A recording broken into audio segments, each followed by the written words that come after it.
Le 28 novembre, votez pour un CNB qui vous ressemble, votez le SAF. La collaboration libérale n'est pas un contrat de travail. Ces dernières années, de plus en plus de cabinets ont du mal à recruter des collaborateurs libéraux. Et c'est normal. C'est normal parce que la profession a laissé se dégrader la situation de façon inacceptable.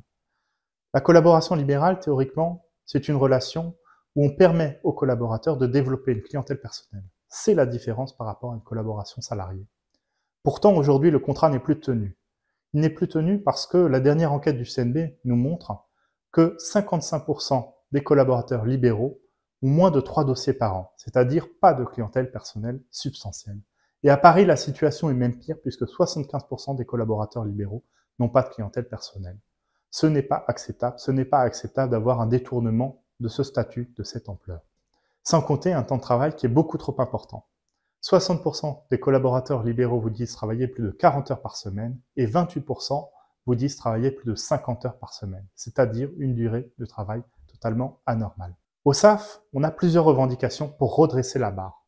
D'abord, on se mobilise pour un véritable contrôle a posteriori des contrats de collaboration. Et il faut se doter d'indices, de critères pour cibler des cabinets en particulier.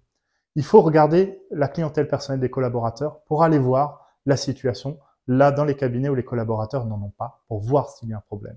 Il faut regarder également les objectifs de facturation.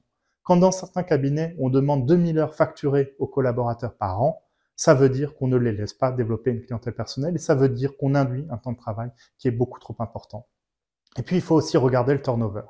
Parce que quand dans un cabinet d'avocats, on voit des collaborateurs qui tiennent 6 mois, 1 an, 2 ans, tout ça, ce sont des indices d'une collaboration qui n'est pas satisfaisante et de conditions de travail anormales. Il faut également refuser la rémunération de l'apport d'affaires. Alors la rémunération de l'apport d'affaires, je sais que certains le revendiquent, c'est typiquement une fausse bonne idée. C'est l'idée de dire que le collaborateur, s'il ne peut pas traiter son dossier à titre personnel, il va le vendre à son cabinet et il va récupérer une prime. Alors ça a l'air une bonne idée puisque le collaborateur il va être un peu mieux payé, mais sauf qu'en attendant, ça induit quoi? Ça induit que le collaborateur il va pas se battre pour développer sa clientèle personnelle, alors que la clientèle personnelle, c'est sa sécurité si on doit sortir du cabinet, et c'est aussi ce qui va nous permettre derrière soit de s'associer, soit de monter son propre cabinet. Et puis, c'est aussi renforcer les droits pour renforcer l'attractivité du statut de collaborateur libéral. C'est l'assurance de perte de collaboration qui doit être généralisée pour faire en sorte que si le contrat de collaboration est rompu, les collaborateurs aient une forme de sécurité qui leur permette de se retourner. C'est aussi des droits supplémentaires. Parce qu'avec le temps de travail que font les collaborateurs, ce n'est pas normal qu'il n'ait pas de 6e semaine de congé payé. Et c'est enfin renforcer le télétravail, c'est-à-dire un collaborateur libéral, c'est un libéral, c'est un indépendant.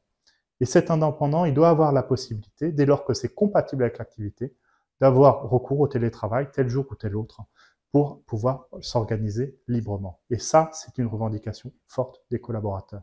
Voilà quelques propositions que nous formulons au sein du SAF. C'est grâce à ces combats-là et à tant d'autres qu'on arrivera à faire en sorte que la collaboration libérale redevienne quelque chose d'attractif, redevienne ce temps de formation, ce temps d'accompagnement et d'intégration dans la profession d'avocat. Le 28 novembre, votez pour un CNB qui vous ressemble, votez le SAF.